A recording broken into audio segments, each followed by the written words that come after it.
Welcome back to Sweet Science Boxing and MMA here in Hawthorne, California. I am Chris, your boxing enthusiast, and of course, well, this is not Coach Marco. No, definitely How's it not. going? I'm good. Welcome to the show, Jenn Carrillo-Alas. Thank Did I you. say that properly? Yes, you did, actually. Great. Do people get it wrong a lot? The Alas part, they do. Yeah, Oh, really? They do. Okay. It's crazy. Well, I'm starting off with a bang here. Yeah. Well, thanks for being on. No, thank you for having me. I appreciate it. And you are a public relations specialist for fighters. Yes, for pro Or for all boxers. things boxing, really. Yes, social media for boxing gyms and pro boxers. And how long? And you also, so I've looked at your profile. You're a USA certified boxing coach. Yes, boxing coach as well. So I do boxing coach, and then I also do strength and conditioning. I have my first pro boxer that I'm working with, so it's pretty exciting. Overall fitness, you would say. Fitness, yes, for sure. Fitness in general. Yeah, and the thing about doing being a boxing coach, for me, it's more about the kids and the people that just want to grow from it, self-esteem. So fitness-wise, but also changing a lot of lives while we're doing this. So. Oh, great. And so what came first? Was it your passion for fitness or your passion for the sport of boxing, or? You know, when I was 15, I started doing boxing. At the time, MMA was what was pretty much going on. Like many other kids that come in it, my self-esteem was down. I was getting bullied a lot, so that's why I started doing boxing. So it really helped build my self-esteem. Unfortunately, the coach that I had at the time was not the best coach. He was more of anybody touches you, you make sure that you show them what you got. So I did get into a lot of trouble on it because of that. Yeah, I kind of steered away from it for, I want to say about 10 years. So about 3 years ago, I recently started picking it back up when I started doing fitness. So I started a fitness journey. I really just wanted to get back into just being in an athletic state. And then that's when I was like, well, why don't I pick up boxing again? You know, if I had such a passion, I'm a different person now, obviously. You know, I'm more calm. So then I decided to go back to boxing, and I wanted to make a change now for kids and just move forward with doing some boxing coaching. Are you a Los Angeles native? Are you from here? Yes, Los Angeles. So you were born and raised here? Compton is where it all started, for sure. Yeah. Yeah, because there's great boxing out here. There's so many opportunities for great sparring and things like this.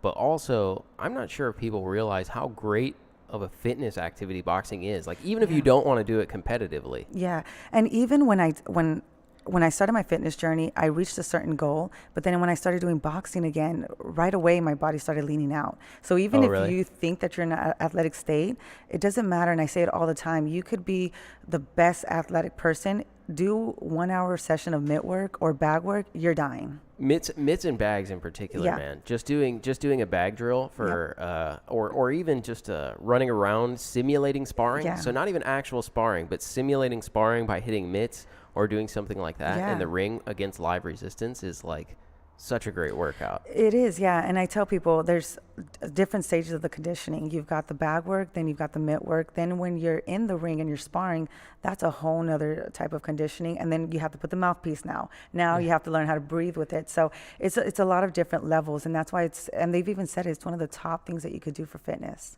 So you went from, so you got back into fitness, and then after that you became a USA certified boxing coach? Yeah, actually, you know, I linked up with Ashley Garcia. So when I saw her, she just inspired me again. I was just like, she's so amazing. And I even talked to her about it, and she was just like, you should totally get back into it. So once I finished speaking with her, I was like, that's it. I'm going to go full force on it. So I started doing boxing again for myself, started getting that muscle memory back going, which it only took me about 3 months. And then from there, that's when I decided to do the USA boxing. I did a little bit of time at the Hollenbeck Center where I was teaching the amateurs. And then from there, I got the opportunity at Legends Boxing. That's right. So you've spent the world famous Legends Boxing. Yes, the iconic flags, the way that it hangs and everything. So I was there for about 7 months. So great kids, great programs that they have out there. So yeah. So for those of you who don't know, Legends Boxing is it's in Norwalk, right? Norwalk, yes. And it is a gym where a lot of marquee names go to spar other marquee names and things like that. So I'm sure you've seen quite a bit. I have. You know, it's actually it's different because I've seen a lot of boxing gyms. This is the first one that you could be a pro boxer and you're going against pros. You could be going against world champions, and it's the best place to try to get that training that you're going to need if you're upcoming, whatever the case is. You're going to be going against the pretty much top names out there. So Sure, we've had actually a few guests that have participated in sparring sessions at Legends quite regularly. So I think Danny Roman, Michael Dutchover, Ruben Torres, those guys all spar at Legends. You mentioned that you've seen Gilberto Ramirez there, right? Yes, he actually did his camp out there. So him and his whole group For this last fight? This last fight, his camp wow. was there. Yeah, so it was great to see. Very, very humble guy. His whole team is very amazing. The atmosphere completely changed. We were packed almost on a daily because they were there, because they had about 5 fighters that they would bring in. So a good privilege to see them fighting.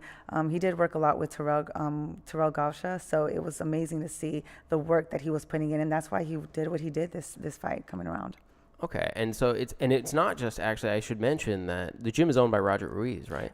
Yes. And that's the manager for Ryan Garcia. Ryan so I Garcia. assume Ryan, who also fought yesterday. Yes. Gilberto fought on Friday, I should say. Friday, yeah, yes. Ryan fought yesterday. Yesterday, So you've seen him work out as well. Yeah, Ryan, he did his last camp, but because he went to Eddie, so of course. Yeah, he's trains with Eddie Reynoso. Yeah, but for the most part, Ryan's mostly always been there, and even when he was there, very respectful guy. He goes around, says hi to everybody, and everybody gets excited to see him. He was more in the afternoon, but regularly the pro boxers are in the morning time. So I know. I just realized that I'm like throwing out where to find all these people, and I don't know if that's like an acceptable thing to do. No, everybody knows. Everybody knows. If you're in the boxing field, community, you yes, know. Yes. I don't know if all the fans know that, like, hey, just go down to Norwalk and you can find all these guys. You know, when he was at camp, they did know that. There was a lot of people really? that would just go to just see him sparring. So now obviously he's going to be in the Canelo camp, so that's going to be a little bit different. They would just stand outside Legends and wait for autographs. His 1.5 million Instagram followers. You know, a lot of pictures, but they're very like strategic on how they do things. And he comes with an entourage, so definitely not going to get touched. Oh, really? He comes with an entourage? Yeah, and even the people in the front desk, they're like, "Who are you? What are you here?" When he's here, it's very protective in the front, you know. So, oh, wow. Yeah, the kid's very protective. Wow. But did you watch their fights actually this week? Yes, I saw the biggest ones that I wanted to see was Ryan Garcia, the Canelo, and then I wanted to see Gilberto Ramirez. So you watched Zerto's fight? Yes, I did. What did you think of that? You know, his fight was, to me, after I saw him, I saw the first fight, which, you know, he looked really tired towards the end. They both did.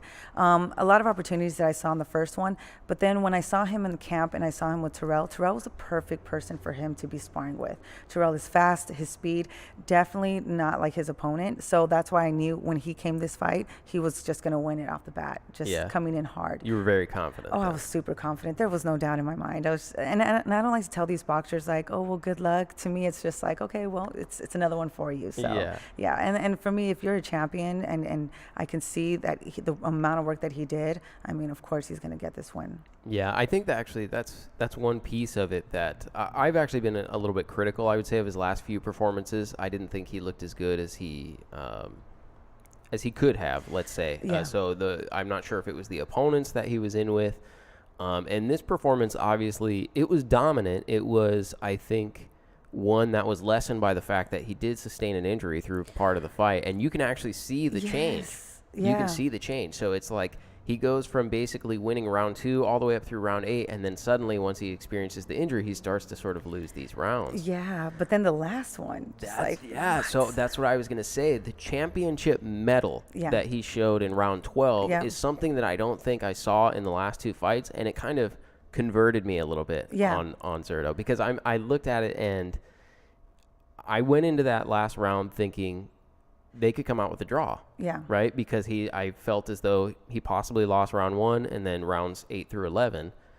And the judges actually felt the same way when you look at the majority decision that he ended up with. Yeah. But that 12th round was just remarkable. Yeah. That was great. No, and the fact that he had to use his one arm, it was mostly all going to be power punches. He knew he it was had all it was entertaining. Yep. It showed a lot of championship mettle. Definitely, he won the round, even though he was injured and also hurt at one point in the round. And I think that was tremendous. Yeah, I mean, and you look at his face, and you can see the pain when he's throwing these hits, and it's that last bit that he's like, I gotta pull through. And at some points, I'm like, come on, finish him off. But he can't do much because then he's gonna ruin both of his other arm. These are his money makers. So, but it was an amazing fight to see. They did say it was probably gonna go down as 2018, one of the best fights that they've seen, or one of the highlights of 2018. So, which I think for sure is gonna be up there. That's true, and I think, at least that round for sure. That round, was a great round. Yes. I think he would have, he was on a path to dominating that fight. Yeah.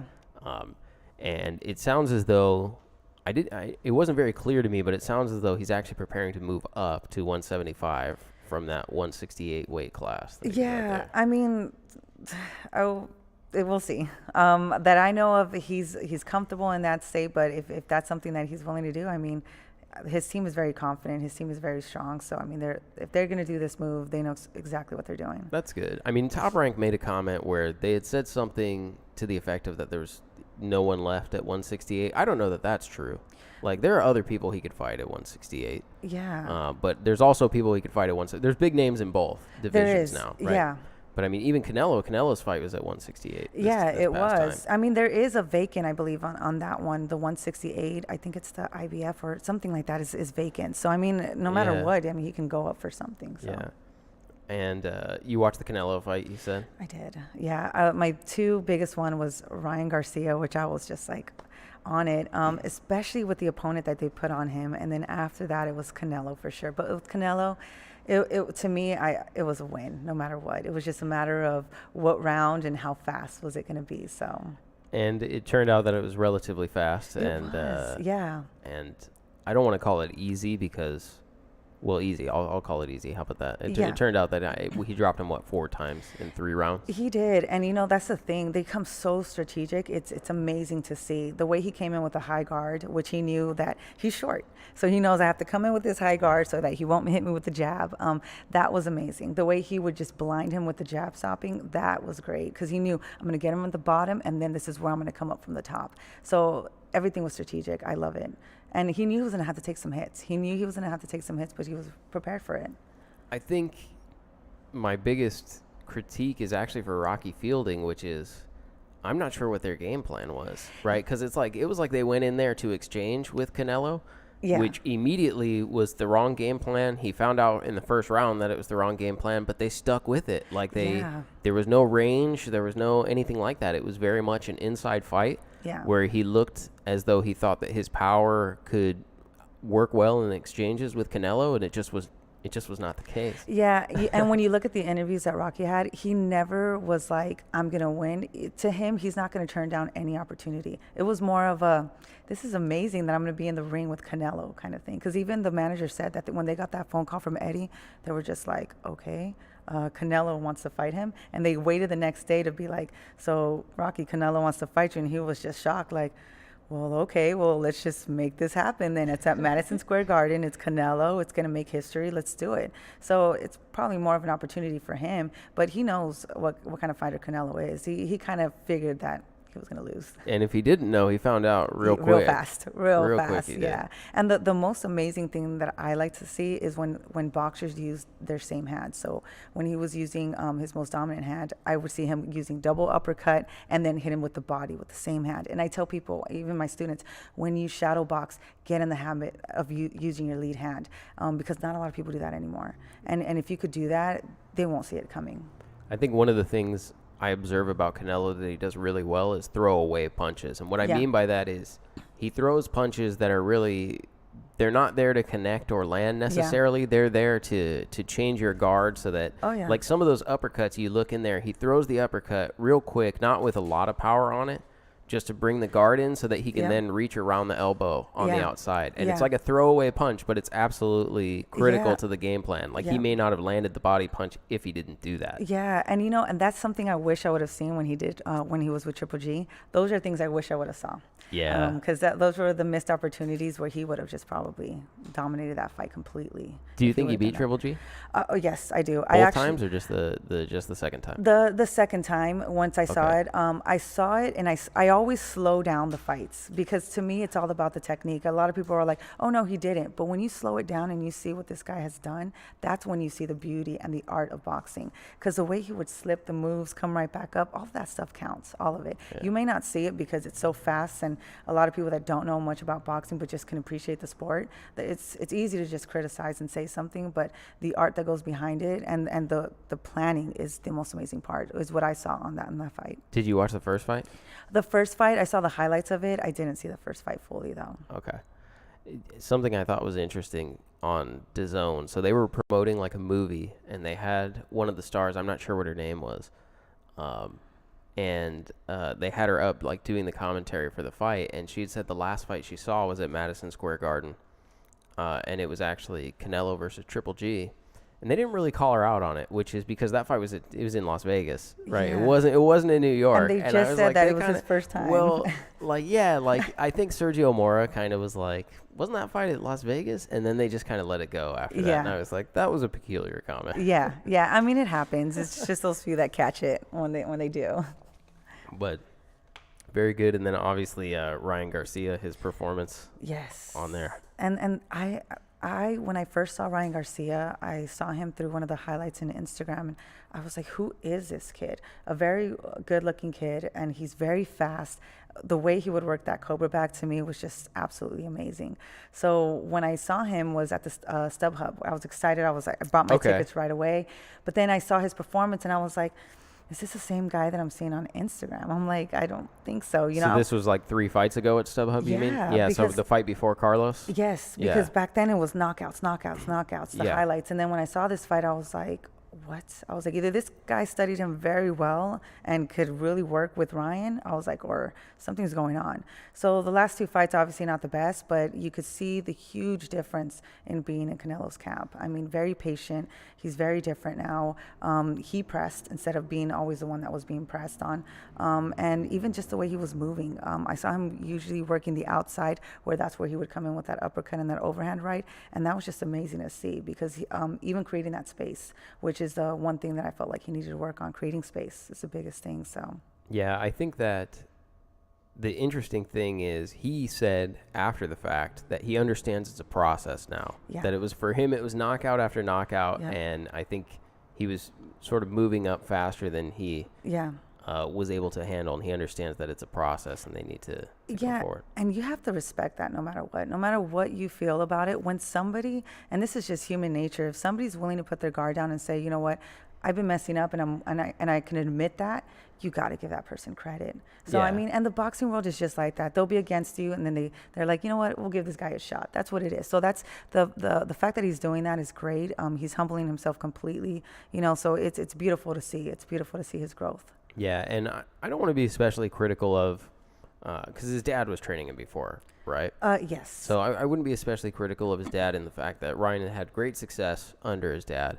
But something that Coach and I observed when he started training with Eddie Reynoso, and they were initially posting on Instagram some of his training footage, is that for some of the drills they were doing, like for instance, they had a 3-punch combination with a slip in there on working on the pads. He was still a little bit mechanical, almost like he hadn't practiced that movement before. So you could see that he was almost operating in steps. So thinking through each step 1, step 2, step 3. Not so fluid. So I definitely, just based on observing that, you can see that Eddie Reynoso is challenging him to do things that he maybe hadn't done in the past. And he said it himself. As far as Eddie Reynoso goes, he sticks it very old school. He's very strategic, and he goes back. You see him with that blue foam making you slip. Those are the things that you don't see anymore. You don't see coaches really working that. They work a lot of the inside. So to have Ryan doing that, that's the thing that he needs. So of course it's going to be something different for him, but he said it himself. This is all different. It's exactly what I needed. So he had a very good comfort level with Eddie, knowing that he was going to train him the correct way. Yeah. I think also it is challenging to see, though, how much of it is improved, because he's only been training with Eddie for a very short time. Yeah. He hasn't been training with Eddie for a year or something like that. It's only been a few months. And that's what a lot of the criticism came in. Like, well, there's not much, Eddie can do in 2 months or in a month and a half, whatever it was. So everybody was like, he could still lose or whatever the case is. So, but I mean, it's Eddie. Eddie's gonna make something happen. It is Eddie. But I also do think it is a short period of time, and it may be a little bit early to credit Eddie with his success. Some of these things, even with Canelo's fight, with Canelo, as with Ryan, some of it is their opponents. Yeah. Like, Rocky Fielding, sure, he was the champion. He's the WBA regular champion. So he's not the actual WBA world champion. And his biggest fight up to this point is against Caleb Smith, who's a legitimate 168-pound world champion, and that was a knockout loss in the first round. So Canelo is easily probably the most skilled fighter he's ever faced, and that's not to discredit Canelo, and it's also not to discredit Ryan for his opponent. Yeah. But it's hard to say.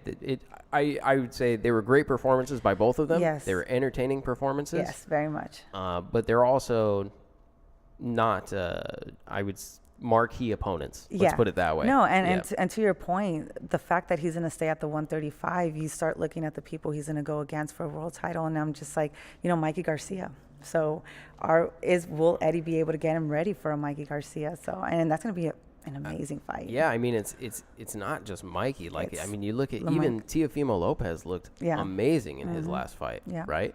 And he is a freakish athlete, like Teofimo Lopez. I would say that Ryan doesn't carry himself as like with an athletic build or something like that. Like Teofimo Lopez is an athlete. Yeah. Right? No, he can also box, but he's an athlete. And I understand 100% what you're saying, because even when you look at like TMT, I always say it, those guys are a different breed. I mean, these guys are coming you look at Gervonta, and I look at the drills that he does. Yeah, that's another one. This guy does like NFL type drills. Footwork is on point.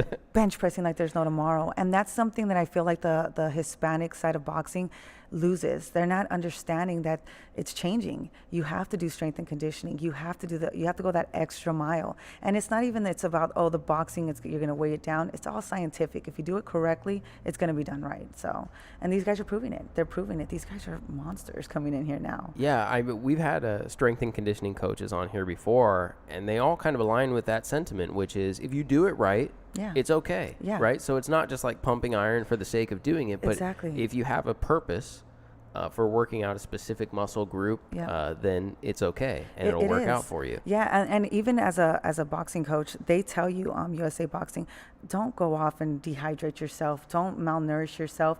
And that's the thing. If you do it correctly, you're able to eat. Obviously, you're not going to eat McDonald's or anything like that. Sure, you can't eat garbage. Yeah, but you can eat. Sometimes these guys starve themselves for the 2-3 days and no water. Like, come on. Yeah, David Lemieux, actually. David Lemieux was supposed to be on that DAZN card, obviously. Yeah. At 160 pounds. He was thought to be a future opponent for Canelo, perhaps even his next opponent, if he were to look good on the undercard. Yeah. And he fainted the day before the fight.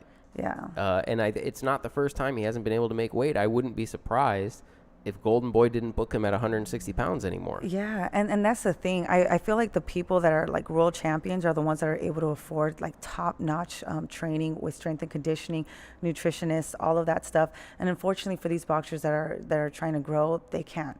They get a boxing coach, and you're lucky to just get a boxing coach. So Coach and I have said many times, strength and conditioning and nutrition are luxuries in boxing. They're not things that your every fighter can afford. Yeah, and you have all these meal companies now that are coming in, and they're sponsoring these fighters, which is great. I've been seeing a lot of it more this year, so it's good that at least they have that now source coming in to help them out, at least on that end. So sure. So do you get involved with the nutrition aspect as well with fighters, or is it mostly just fitness, strength and conditioning, and things like that? I necessarily for this I don't have to, just because the majority of them are either working. A lot of them work with Zoe's meal, so a lot of them are with him mostly. So okay, I got so he's got all of that taken care of. Either whether you're a heavyweight, lightweight, whatever the case is, they pretty much do it they pretty much go with what you need and how much your weight needs to be at. As far as the strength and conditioning coach, if they're able to get one, obviously they're going to see their nutrition and then put their program towards that. Because I say it all the time, they're going to gain weight. As soon as their fight is over, Ryan's probably at, pinche tacos right now, eating tacos, and that's great. Yeah. But they're going to gain. And when they gain, that's where, to me, it's more valuable now, because when we bring you down in weight, why not bring it down with muscles, like let's get you a little bit stronger and faster. So yeah, and Gervonta Davis I think is a great example, because I mean, the dude is, I actually feel like he's not especially disciplined, in the sense that he spends long periods of time inactive. That's not his fault necessarily. I understand that, but he also balloons a little bit in those periods of time. But when he's in shape and ready to fight, the guy is built like a linebacker or something. And I've seen his workout drills, because he's going against, Abner Mares, obviously. So, and Abner Mares is training at Legends Boxing Strength and Conditioning with... is he? Yeah, he's training with Gio. So, Gio does a lot of like world champions. So for him, this is like nothing. So seeing Abner Mares and we've had these conversations. It's insane to see that he's going to go against Gervonta. So he's trying to really find a plan on how are we going to make this work. Because you look at this guy, and like I've said, I've seen his videos, and just like an NFL player, like footwork on point, everything, like, and besides his boxing training. So Abner Mares is like, where can we put him in so he can, give us a good fight with him. There was a period of time earlier this year where Ryan and Gervonta Davis were going back and forth through social media and things like that. And I remember actually talking about it on the show back then and going, not right now. Like, you know what I mean? No, build yourself up. You know what I mean? Ever. I love Ryan. I love Gervonta, but not ever. I mean, these guys are different breeds. I'm going to keep saying it again. Like, and I can respect I'll fight anybody that comes at me. But these guys, they've been through, they have some stories to go through. And when you're hungry, and nothing will get in your way. And that's just bottom line. That's just how it is. And not to say that Ryan, doesn't have whatever it takes or whatever, but these guys are just a different breed. Let's not tap in there. Is it? Yeah, it's scary. It's interesting because I've actually had this conversation quite a bit about what I refer to as the modern athlete in boxing. Yeah. And what I mean by that is people like Floyd Mayweather, Andre Ward, they don't lose their discipline. Yeah, Anthony Joshua. Yeah. At any point in time between fights, they're active. Yeah. They're healthy. Yeah. They're monstrous, right? Like they still look like, Yeah. They're in complete physical shape. Yeah. Even today, Floyd having been retired all this time, he still posts workout videos. Yeah. He still looks like he's in shape. The guy will go throw parties at the club, buy out the whole club, and not have a drink. No, and he says it all the time, and that's one thing that I really respected about him. He was like, if it's 2 a.m. and I feel like going to go run or do boxing, I'm gonna go and do it. Yeah. And you have to. That's amazing right there. It's hard for me to think of people who don't take their health and nutrition or fitness that seriously and give them an advantage in those types of situations. Yeah, because camp is usually about 2 to 3 months, and it's the body is very smart, and the body also is very hard on itself. So if you stop training, there's stages that start happening. By the very next day, things start going down. So when you're coming back, why put yourself through that? Why put yourself on having to regain all of that stuff? I feel like you're basically focusing time and energy on things that are not related to the craft of boxing or your game plan, right? So any time that you have to spend worrying about weight, cutting weight, doing things to cut weight, you're not thinking about what's my game plan, how am I going to execute that, and training in ways that will benefit me in that type of situation. Yeah, and Abner Mares is a prime example based off of what I've been seeing. He had the scheduled fight with Gervonta. The fight didn't happen anymore. They were going to reschedule it, but this guy still was coming into the gym 3 times a week, still working out. And this guy travels. He's always in the light. He's always in and out, but he still makes the time to make sure that he's going to get his workout in. So he's all year around, and that's how it should be. People will get a fight and they're like, oh, it's vacation time. Well, we don't get that in the workforce place, and that's your job. Your job is to be a boxer. And, to me, it's your life at the end of the day. Any wrong hit, it could finish you. Yeah, so why stop the training? Why stop all of that? They have to remember that. Yeah, look at Adonis Stevenson. Yeah. Who still, as far as I'm aware, the last update I saw, is still recovering from his knockout loss. Yeah. Yeah, and I saw that one, and you look at it, and you would think it wasn't anything to really get to that extent. Yeah, it did. No, I totally agree. I actually was commenting that the thing that surprises me the most is that there are other knockouts that look just as or even more severe than that that had less of an impact. Yeah. I mean, you look at the way Tyson Fury got hit at the end of his fight. Yeah. I mean, or even if you take it back just to other examples, Sergio Martinez when he knocked out Paul Williams, Juan Manuel Marquez when he knocks out Manny Pacquiao. Yeah. All of those look like just as devastating or brutal as that. And it's hard to believe that occurs as a result of it. Yeah, you know what I mean? it is hard to believe because these guys go through CAT scans like there's no tomorrow. Yeah, exactly. So it's like, where was there something that they missed, or did they not do a CAT scan, which I know they have to. So it's like, what happened? So they really got to go back to make sure that this doesn't happen in the future and to other boxers, because CAT scans are super important. They're there to eliminate that from happening. And something else I wanted to get your opinion on, so I'll pull up this post right here. So you could see Charlo's opponent for the upcoming fight on Saturday tested positive for PEDs, which is something that I guess we're seeing more frequently recently. So VADA I believe it was VADA had released a statement that they'll rule on Monday what the outcome is for for this, but he will almost certainly be facing a suspension. Willie Monroe, of course. Do you have any, as someone who has dedicated a portion of your life to doing things the right way, right? To basically getting fit, to health, to things like that. Do you feel any more passionately about this than an average boxing fan, you think? Or is it that, like, for PED testers, people who test positive for performance enhancers or drugs or whatever the case is? It just becomes to the point where you get desperate and you think that, oh, it's not going to happen to me. You try to find alternatives, like, oh, you could wash it out, or, all this other stuff. But I mean, bottom line, this is what it is. You signed up for it. You have to do it the natural way. And it just goes back to what we were talking about earlier.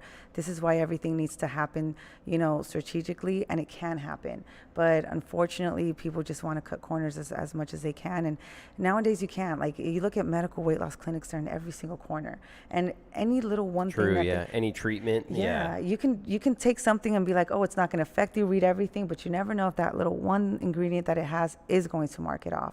So, and it's just people maybe not educated with it enough, because they know what they're doing. They know that they're going to be tested. So why even risk it at this point?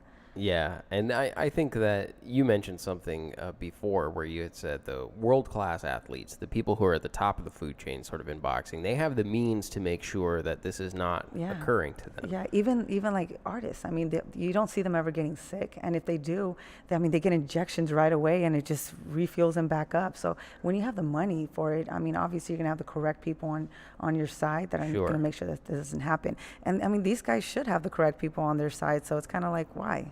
Yeah, I think, you would expect for them to. I mean, Willie Monroe Jr. is almost certainly being pegged as an opponent in this fight, but it is unfortunate because it essentially cuts the event in half. Yeah. Unless they're able to find Charlo another opponent.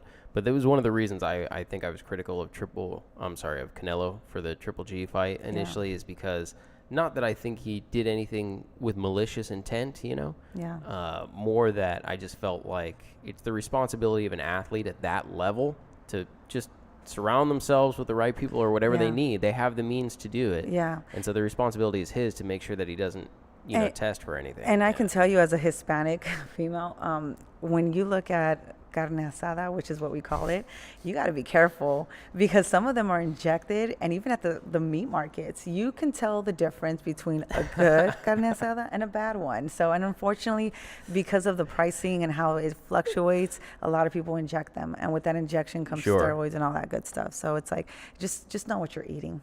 It's definitely a real thing. Yeah. I mean, I guess the meat that he ate was in TJ, right? They were saying. That's what they say. Yeah. So why in TJ? I mean, TJ's got some good tacos, but I wouldn't be risking that definitely before my fight. It's funny that you mentioned that because I saw this Supreme Boxing posted. I actually didn't see the interview that this is referencing. Yeah. But Supreme Boxing posted that Canelo made a statement to ESPN that he would no longer be fighting Mexican fighters because he wants to represent Mexico for the rest of his career and do as much as he can to build up Mexico. And as a result, he only wants to fight non-native Mexican fighters. So they're, in this case, for instance, ruling out now a fight with Jaime Munguia and things like that.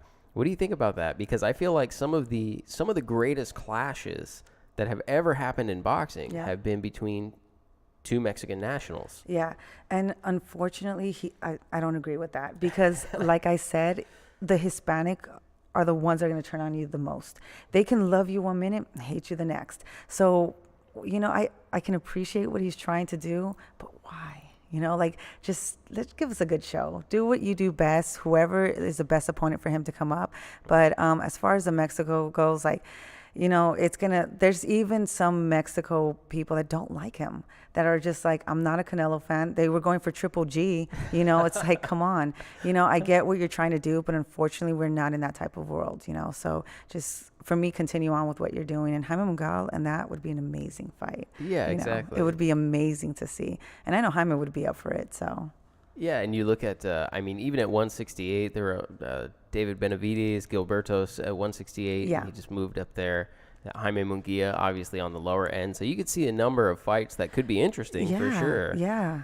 It'll change. Maybe it'll change. I mean, it could be the thought, and it's appreciated, maybe, but for me, no. Like, come on, this is boxing. A lot of great, and even speaking with that, when I saw the HBO, the last fight that they did, and then you see how they put all the highlights from when they first started.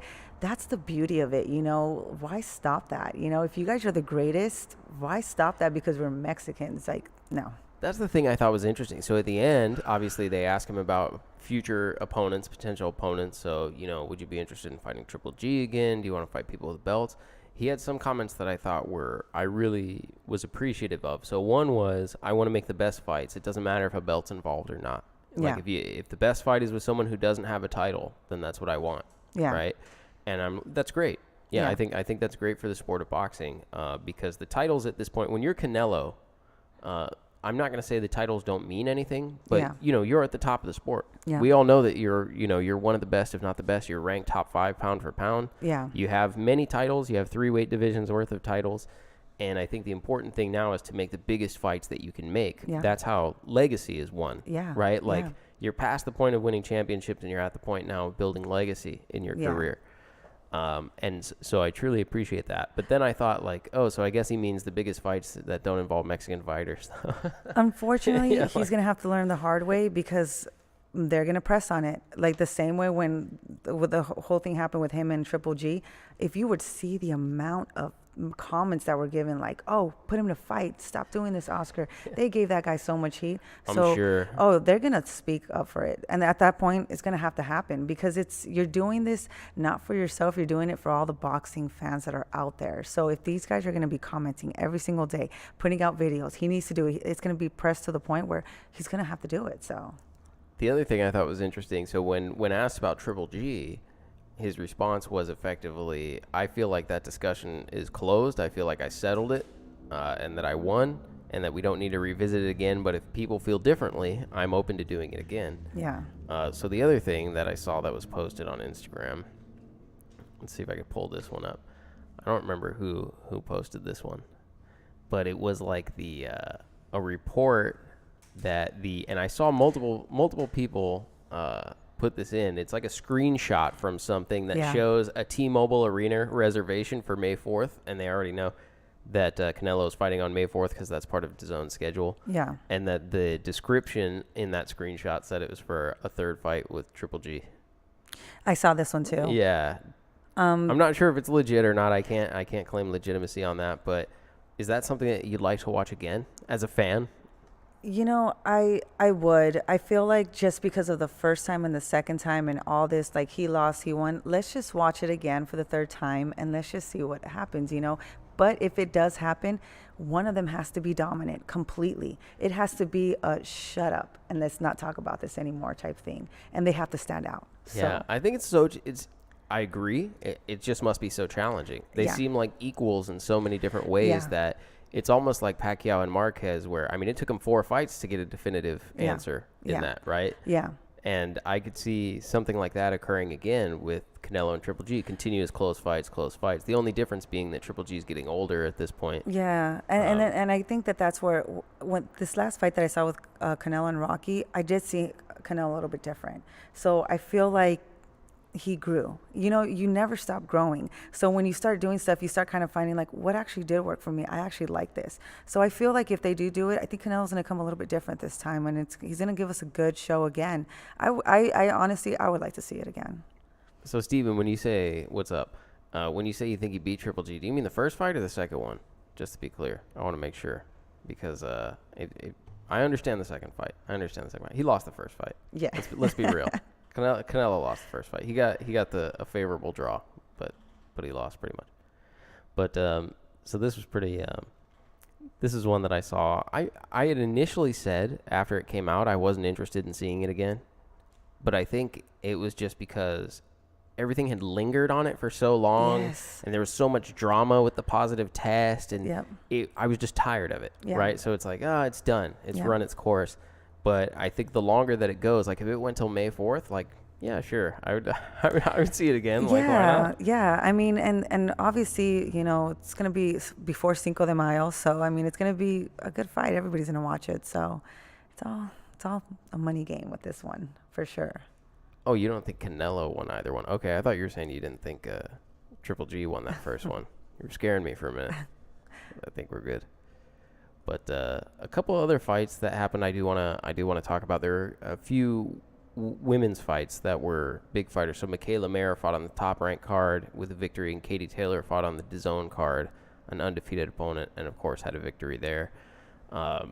Katie Taylor, probably the largest draw in women's boxing in terms of dollars, perhaps number one or number two women's boxing, pound for pound. You mentioned the HBO show. So the HBO show had sort of two. It's the first show where two of the three main cards on HBO were headlined by women, including the main event. So it was main evented by women. And there was some criticism of that show because of the ratings, because of the audience attendance and things like that. And I have been sort of outspoken on this and said that bad matches are bad matches. It doesn't matter if they're men or women, right? Yeah. So when you have Cecilia Brackhouse absolutely dominating an opponent, and that's what we expect from start to finish. Same thing with Clarissa Shields. They're just bad matchups. They're not entertaining. They're right? not. Honestly, I was a little bit with Cecilia's fight. It was awkward. Like I would see it, and I would see the other girl coming in, and I was just like, it's just awkward. And to be honest with you, it's like what you said. If it's not a good matchup, it's not gonna look good. The fight from yesterday was good. I mean, exactly. The shoe shiners that she did was amazing. The Katie Taylor fight? The Katie Taylor fight. Those are things that I'm like, why don't people do that? And when she did that, I was like, thank you.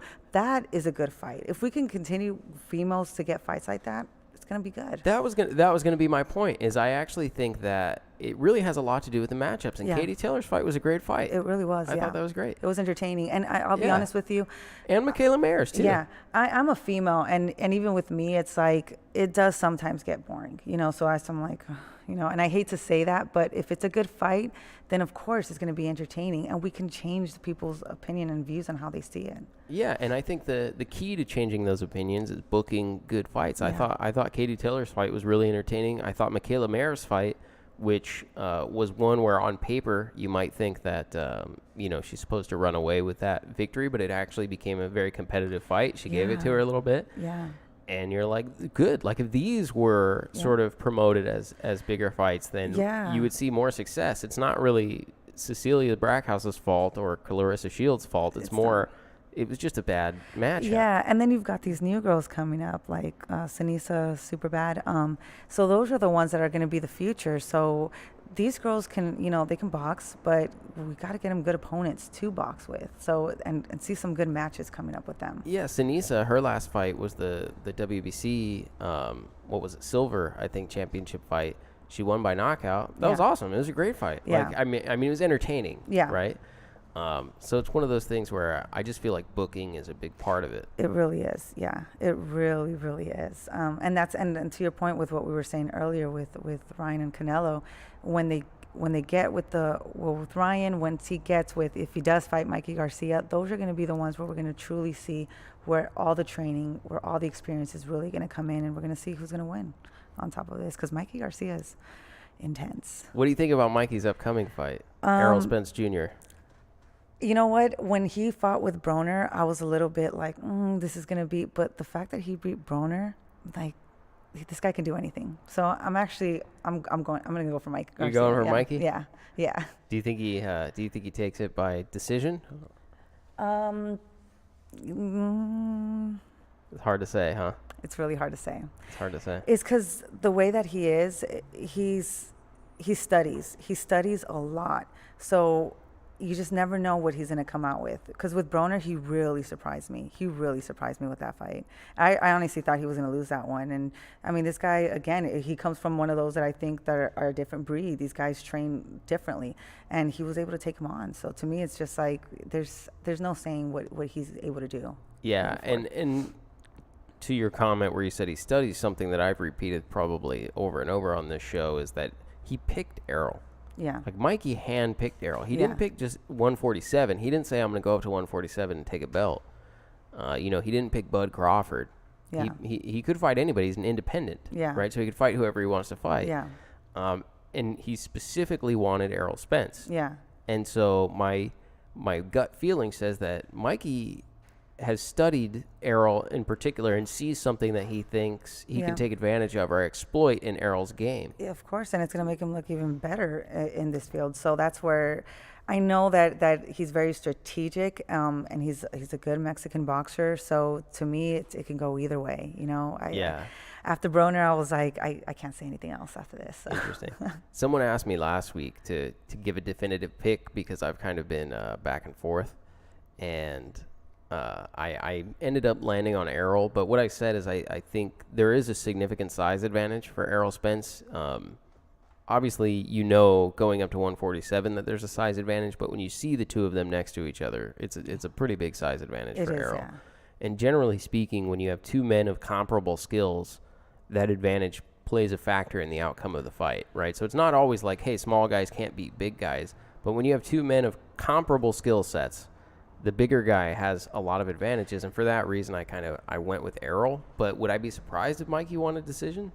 Probably not. No, I would not. I would not be surprised. It's crazy that you say that because we talk about that all the time. Everybody sees a southpaw. Southpaws are hard to beat, people that are tall. But then there's the people that are like, they are going to be strategic about it. They know how to work with them, and those are the ones that are mostly successful. The ones that are not afraid if they're southpaw, they're not afraid if they're tall because it's something out of the norm for them. And it is pretty tough to get in the ring with them, but if you study it correctly and you know how to work them, you could be pretty successful. And you can't have no fear when you fight with these guys. Like even Canelo, same thing. This guy's like looking up to Rocky, long reach.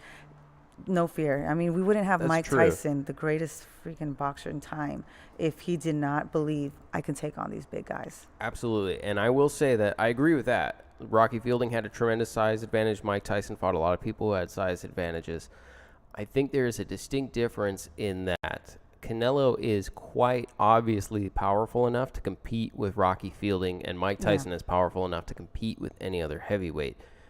There has to be a deterrent, right? Meaning you have to be strong enough for your punches to matter, for your jabs, for instance, to matter.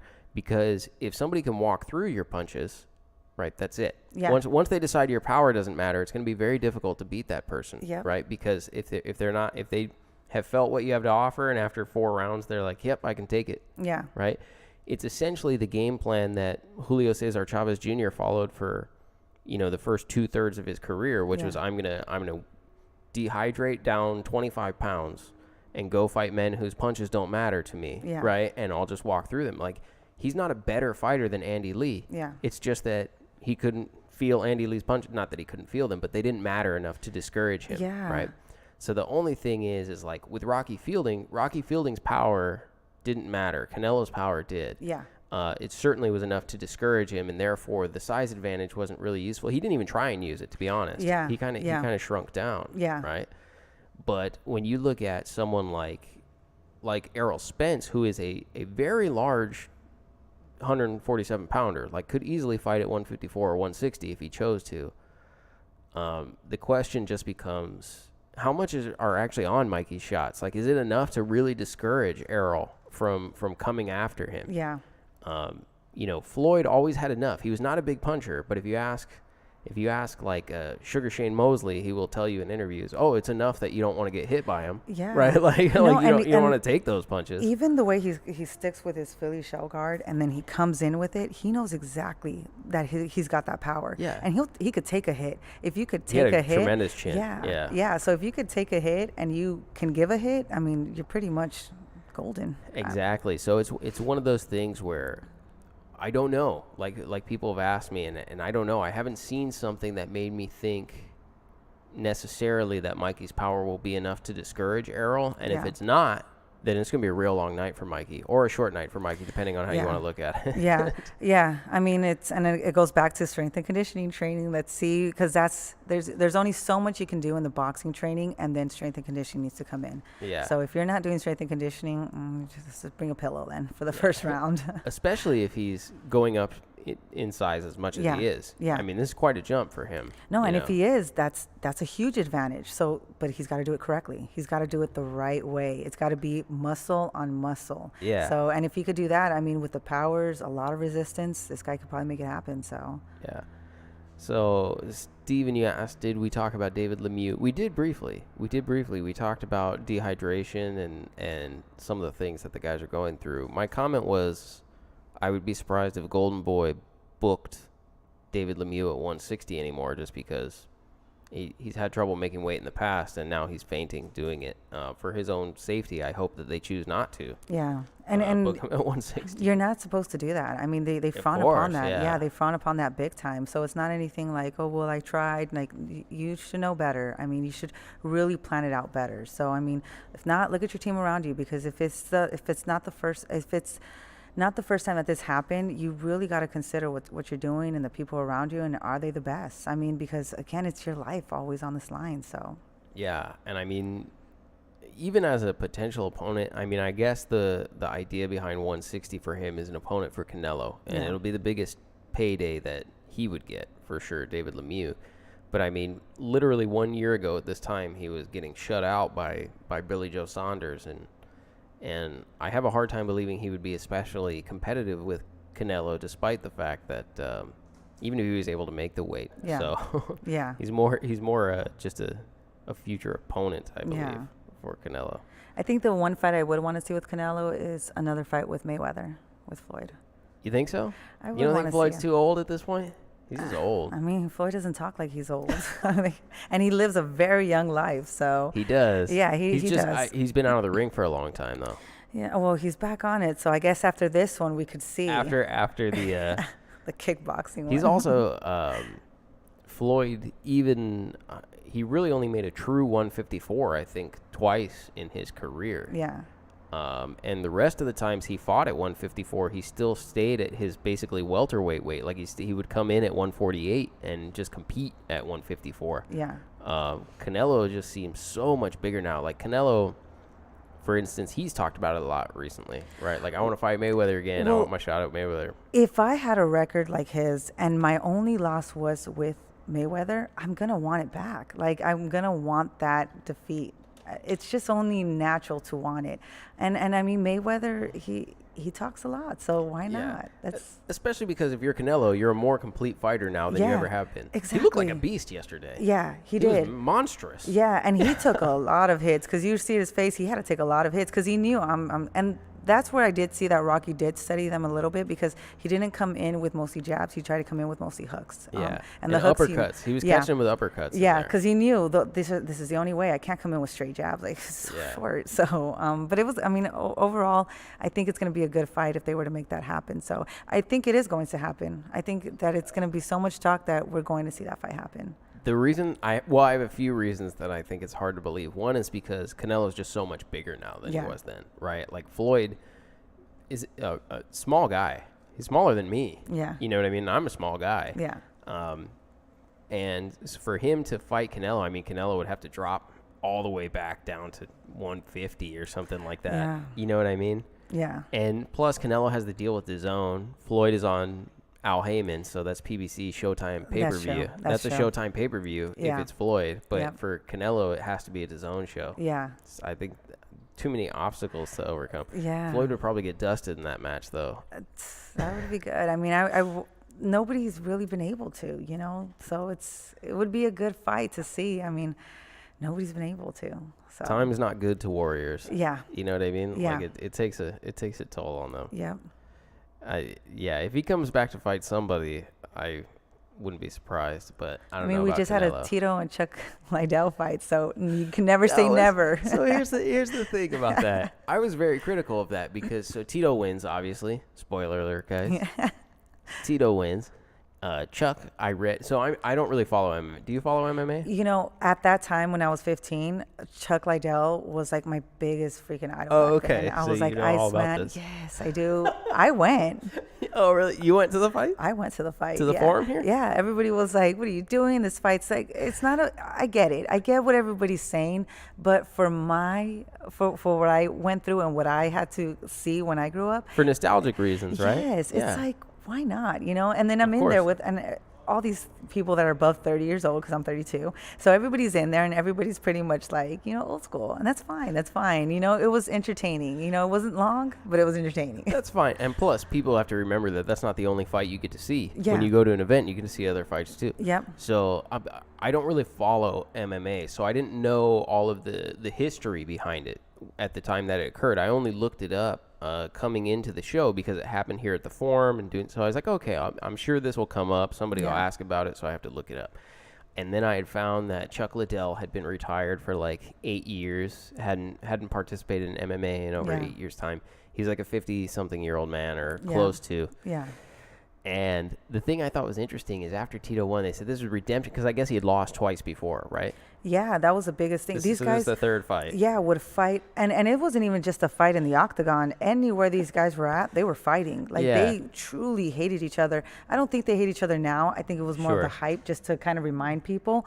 But I mean, for the most part, I was like, I need to go see this fight. This is one fight I need to see. But they lost. So he lost twice before, and then I thought, Tito comes out of this and he says, this is redemption, right, for these other losses. And I thought, is that redemption? Is that really redemption? You beat a 50-year-old man who hasn't been in an MMA match in 8 years. That's not redemption, man. Get out of here. And when you see the slow motion, you just feel so bad for Chuck. But it's like, thank you for trying. And it just reminds you that just whatever goals you have, just go for it. No matter what anybody tries to tell you, because they got a lot of criticism.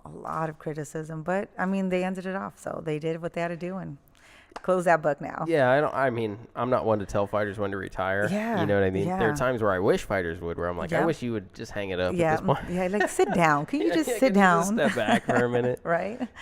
But I'm not one to tell fighters when to retire. But I do think that considering that like redemption, I was like, come on, you're like, 10 years his younger than him, and he hasn't fought in 8 years, and he's Well, you see Oscar now calling Dana White out, like, let's get in the boxing. I'm like, Dana White is old. Like, the guy could barely talk now. Like, I love Dana. Did he ever compete in combat sports in his life? I mean, of course they probably practice the sport, but I mean, well, yeah, so do I, but that doesn't. And if we're going to do that, you cannot wear gloves. Just make it old school. Let's go to the backyard and let's just make it old school. I think they do that on Showtime now. They do bare knuckle boxing or whatever. Oh my God. Those are brutal.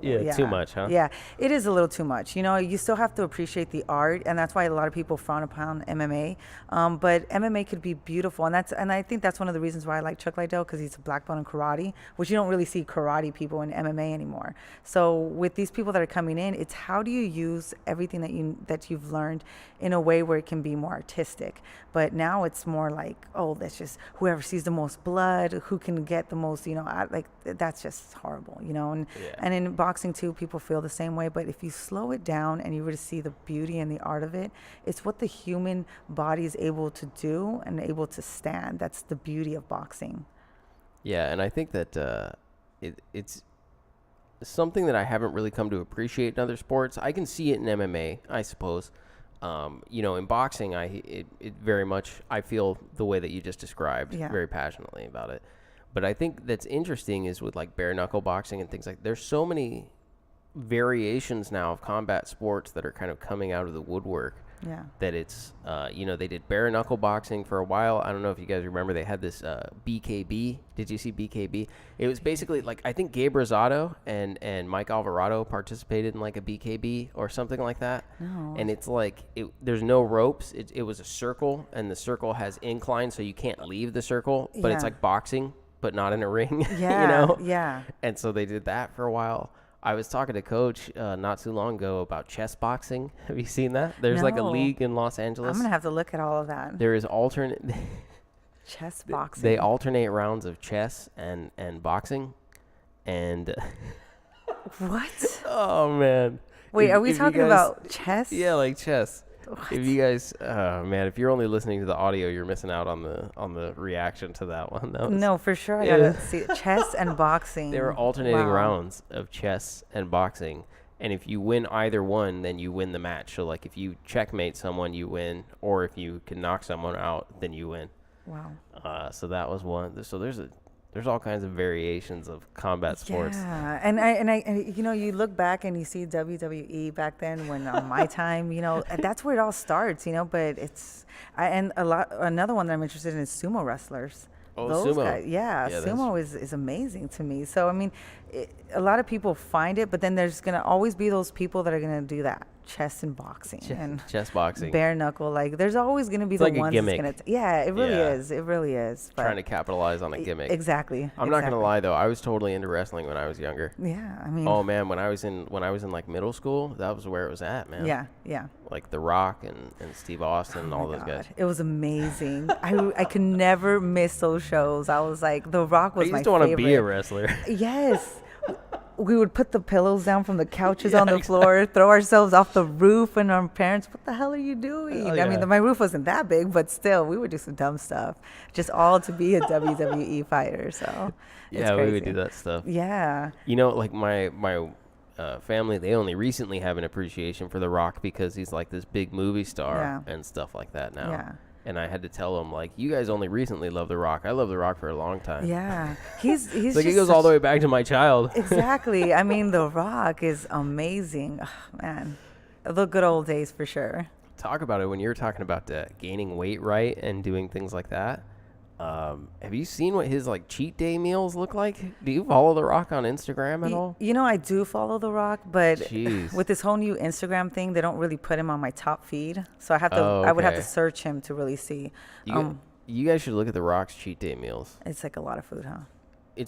I can't believe a human consumes as much food as he posts in those pictures. He has to sustain the muscles that he has. He has to eat that way. It's like you look at it and you're like, is that for one person or did he cook for like the whole WWE roster? Yeah, no, you have to. And the way that he's trying to go up big on sizing that way, you have to eat that amount of calories so that because he's so many. Yeah, I mean, this guy's deadlifting, doing all of this crazy type of strength and conditioning, so he needs that amount of carbs in order to sustain that. So, I mean, I wish I could have a cheat day like that, but I'd look like I'm 6 months pregnant if I did, and for a while.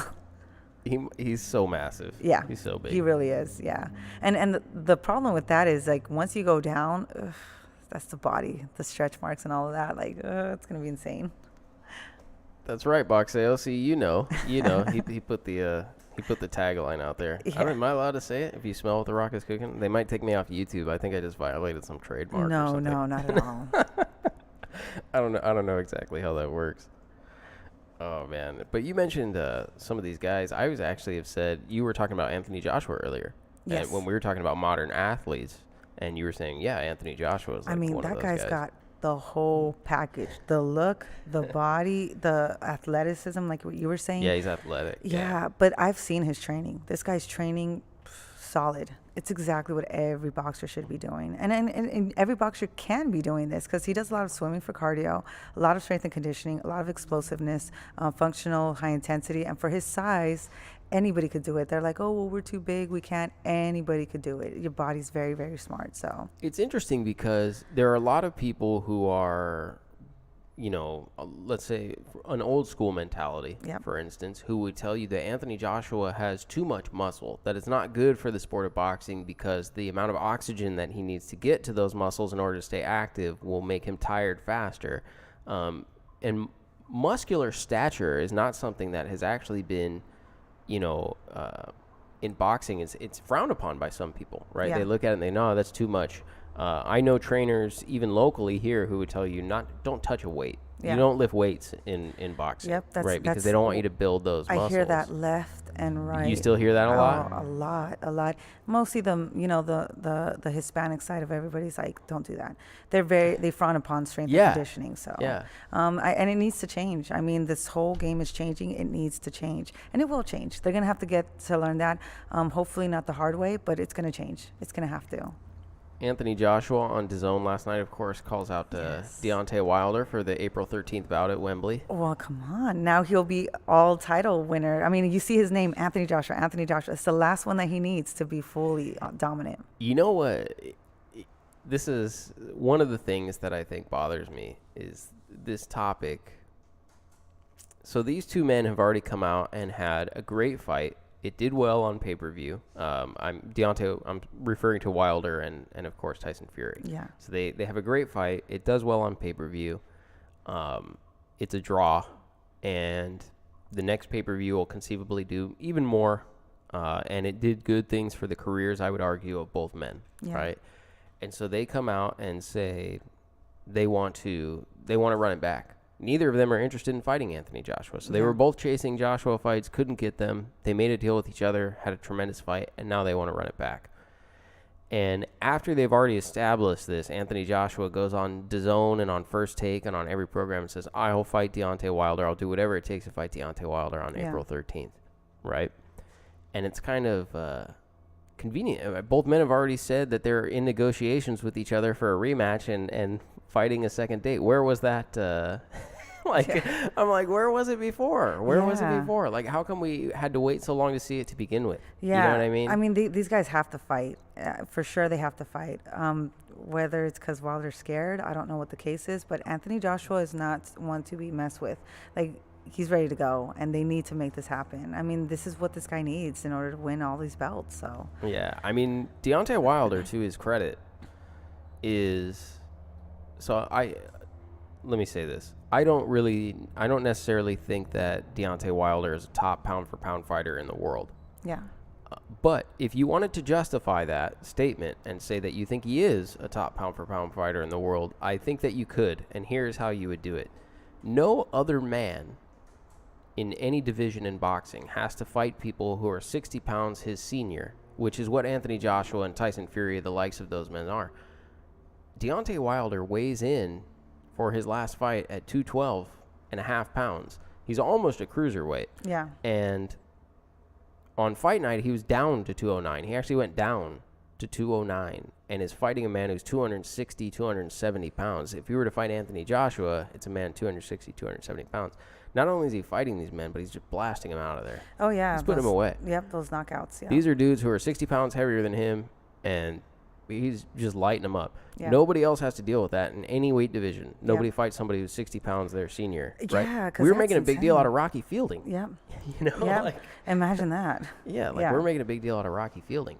So it makes me wonder, like, and he's muscular for sure. He's a very muscular dude. Yeah. But he's not like a super built dude. Like, he's not like... And like Anthony Joshua, because yeah, Anthony Joshua's like Anthony big, Joshua. yeah, and he's big too, but he's more like, you want to say that lean athletic body that he has. Anthony Joshua, you could tell he's like a bodybuilder. I mean, obviously not big, but he's got like that added muscle. That's not, if he was to lean out, that wouldn't be him lean. He's obviously adding that muscle to himself. For sure. Yeah. So what is it about that? Like you mentioned, that's like a lean athletic compared to Anthony Joshua, who's an extremely muscular athletic. Yeah, that goes to what I was saying earlier. If you go for the same weight, there's two different kinds. It could be the same exact weight, but then there's the one that are doing it because they're doing like a lot of muscle, like with a lot of weights.